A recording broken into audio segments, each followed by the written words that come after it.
13/11 EU on alternative dispute resolution for consumer disputes.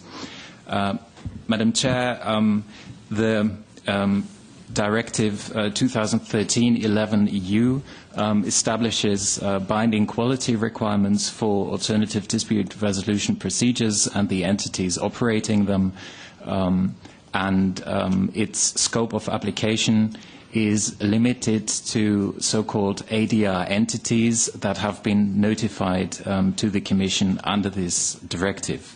So the system foreseen by this directive is that consumers should have access for their disputes with traders, including disputes in the financial services sector, to alternative dispute resolution entities that all comply with binding quality requirements, and that member states ensure such access by determining specific entities that should operate relevant ADR procedures.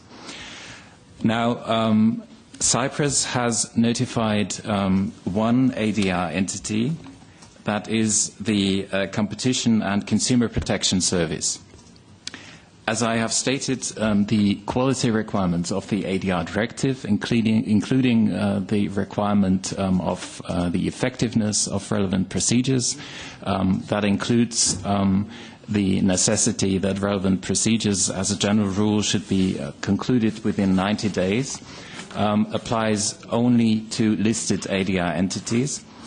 And as Cyprus has listed only the Competition and Consumer Protection Service as an ADR entity, the ADR directive does not apply to procedures before the Financial Ombudsman of the Republic of Cyprus.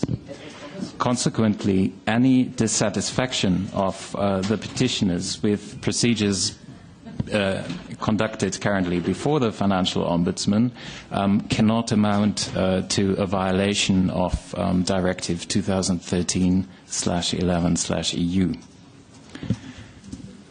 Madam Chair, I would like to add that the Commission, in the usual exercise of the compliance check and transposition check for the ADR directive, identified issues about the legislation that had put in place by the Republic of Cyprus. Those issues were addressed in the context of a so-called EU pilot procedure. There was a close and very cooperative interaction between the Commission and the Republic of Cyprus on this, and new legislation was adopted very recently, namely on the 7th, or was published on the 7th of July. And the Commission is currently scrutinizing the new legislation for its full compliance with the ADR directive. Thank you.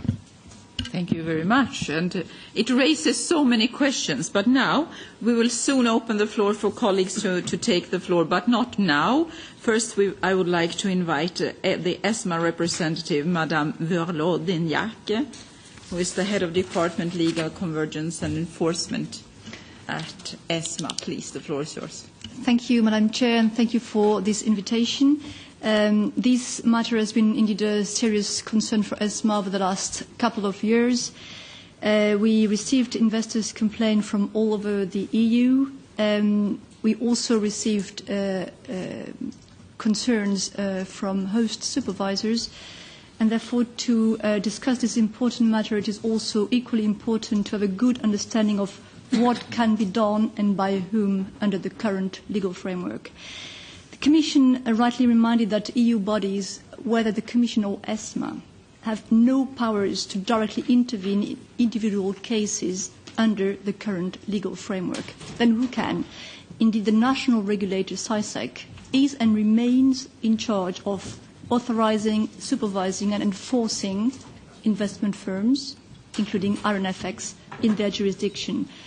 And the National Financial Ombudsman and ultimately the Cypriot courts can and are only responsible for solving disputes between individuals and IronFx. Now, why is this a matter of interest to ESMA? Well, over the last 2 years, as I said, ESMA received more than 500 retail investors' complaints alleging breaches of mainly the MiFID requirements by IronFx. and not only IronFx, I have to say. These complaints were later turned into complaints against the Cypriot regulator for not taking action against IronFx. And as I said, a number of host supervisors in the EU also turned to ESMA, not only, and not, I have to say, not primarily because of concerns raised by IronFx, but by other investment firms operating online from Cyprus and selling aggressively complex financial products to retail investors. So this is why this is a matter for ESMA, who under its founding regulation is responsible for fostering investor protection, has also the objective to contribute to a consistent, efficient and effective supervision by the national regulators. What has ESMA done? We looked at this matter in three different ways. First, ESMA established a joint group of supervisors back in July 2015. This joint group comprised CySEC, the Cypriot regulator, as well as a number of host supervisors. This group was chaired by ESMA's chair. It advised and scrutinized CySEC's actions.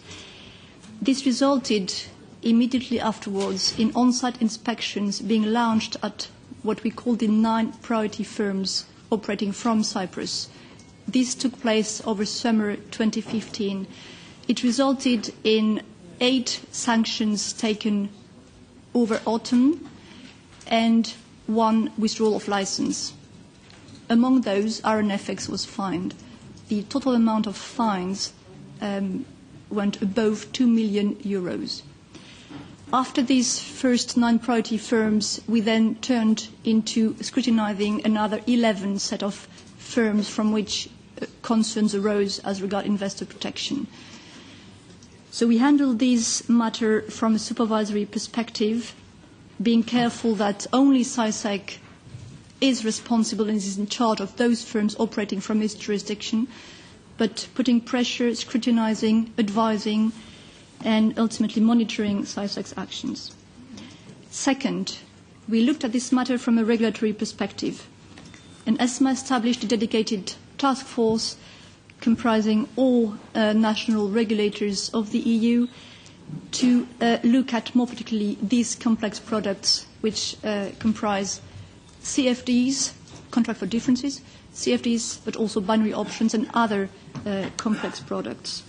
We issued a number of Q&As, question and answers. We also issued 2 warnings, the latest being the ones dated July 2016, in which we indicate very specifically that these products are dangerous, are not supposed to be sold without proper investment advice.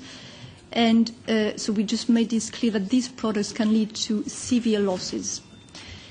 At the end of this warning, we also make clear that ESMA is considering how best to prepare for the new powers it will have as of January 2018 under the new MiFID II MiFIR regime. Third, we had a last line of action. This was a bilateral one between ESMA and CySEC directly. This included a number of requests for information, responses by CySEC, further requests for information by ESMA, and among those were requests for additional clarification linked to the General Auditor's report, to the Cypriot General Auditor's report. You will understand that this correspondence is and remains confidential, and I won't say more, also looking at time. But this work, together with the work of the joint group, formed an important basis for ESMA to consider whether or not launching an investigation, a formal investigation under Article 17, breach of union law, would be an effective means to solve the issue at stake. On those powers, this, I think, has to be very clear that this is a discretion of ESMA as an authority.